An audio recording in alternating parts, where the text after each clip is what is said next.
के इस चैनल में आप सभी का स्वागत है। सफल होने के लिए आचार्य चाणक्य ने 10 कड़वे वचन कहे हैं। यदि आप इनको अपने जीवन में अनुसरण करते हैं तो आपको सफल होने से कोई रोक नहीं सकता है।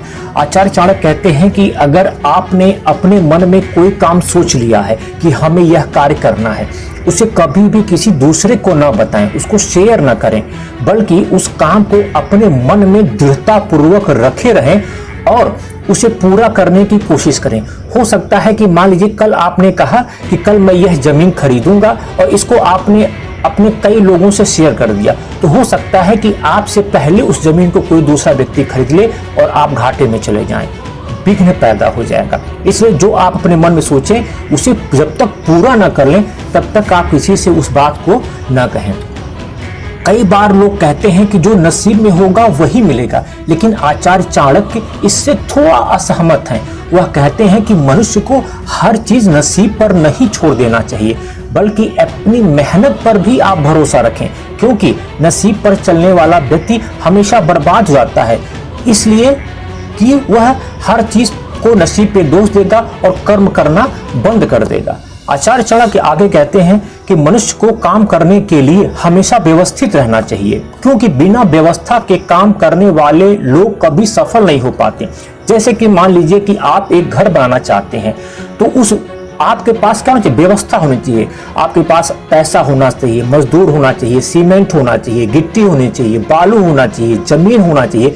इसी को आचार्य चाणक्य व्यवस्था कहते हैं। अब सोचिए आपने घर बनवाने का ठान लिया और आपके पास पैसा ही नहीं है, तो पता चला कि आपने जो है जैसे ही काम शुरू किया वो काम आपके जीवन में तुरंत रुक जाएगा। इसलिए आचार्य चाणक्य कहते हैं कि व्यवस्था के साथ ही कोई कार्य शुरू करना चाहिए। चाणक्य नीति के अनुसार मनुष्य को कभी भी बेवजह धन नहीं करना चाहिए, बल्कि धन का संग्रह करना चाहिए, ताकि भविष्य में आने वाले मुसीबतों का सामना किया जा सके। आपने देखा होगा कि जब कोरोना आया था तो वह लोग सरवाइव कर रहे थे जिन्होंने धन का संचय किया था, वह लोग सरवाइव नहीं कर पा रहे थे जिन्होंने धन को पानी की तरह लुटा दिया था, बेवजह खर्च कर दिया था। आमदनी अठन्नी खर्चा रुपया पे जो विश्वास करते हैं वह हमेशा मुसीबतों का ही सामना करते हैं। आचार्य कहते हैं कि किसी भी चीज की जो अति होती है वह बहुत बुरी होती है, और हमारे यहाँ शास्त्रों में भी लिखा है अति सर्वत्र वर्जते, अर्थात कि चाहे वो सुंदरता का हो या पैसा का हो। इसलिए कभी भी मनुष्य को अपनी सुंदरता पर अति नहीं करना चाहिए या अपने पैसे पर घमंड नहीं करना चाहिए, क्योंकि शास्त्रों में कहा गया है कि घमंड भगवान का भोजन है। जब घमंड भगवान का भोजन है तो इसे नष्ट ही होना है। इसलिए आपके पास जो सुंदरता ईश्वर ने दी है उसे ईश्वर को शुक्रिया कहिए कि यह ईश्वर द्वारा प्रदत्त है। आपके पास जो पैसा है उसको भी आपको ऐसे ही सोचना है कि ईश्वर ने दिया है, इसमें मेरा कुछ नहीं है। मनुष्य को कभी भी जीवन में संतुष्ट नहीं होना चाहिए, क्योंकि संतुष्ट होने पर आपकी सफलता रुक जाती है, आपकी महत्वाकांक्षा रुक जाती है और आप अपने जीवन में आगे नहीं बढ़ पाते हैं।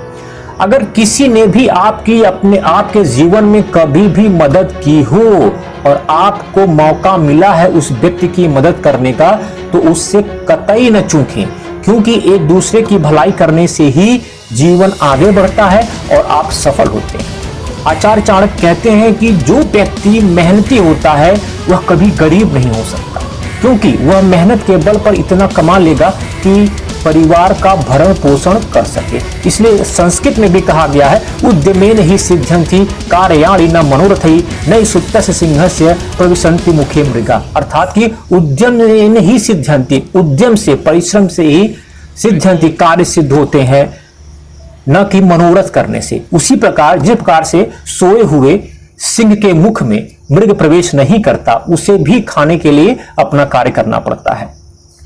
आचार्य चाणक्य कहते हैं मनुष्य को हमेशा अपना आचरण अच्छा रखना चाहिए। यदि आपका आचरण बेकार है, आपका आचरण गलत है, तो आपका भविष्य भी गड़बड़ होगा और आपको दुखों का पहाड़ आपके सामने आता रहेगा, क्योंकि जैसा आपका आचरण रहेगा वैसे ही फल आपको मिलेंगे। जैसे कि मैं अगर कहूं कि कोई व्यक्ति बहुत शराब पीता है तो उसका आचरण क्या है? शराब पीने का है, तो एक समय बाद ऐसा आएगा उसके सामने नाना प्रकार की बीमारी, आर्थिक संकट और परिवार तहस नहस हो सकता है। इसलिए व्यक्ति को हमेशा अच्छे आचरण का अनुसरण करना चाहिए। आचार्य चाणक्य कहते हैं कि अगर आप जीवन में सफल होना चाहते हैं तो ऐसे लोगों से बच कर रहें जो मुंह के मीठे होते हैं, अर्थात ही आपके मुंह पे खूब आपकी प्रशंसा करते हैं, मीठा मीठा बोलते हैं, लेकिन आपके पीठ पीछे वो आपकी बुराई करते हैं। अर्थात कि ऐसे व्यक्ति आपको धोखा देने से तनिक भी पीछे नहीं हटेंगे और आपको ऐसे व्यक्तियों से दूर हो जाना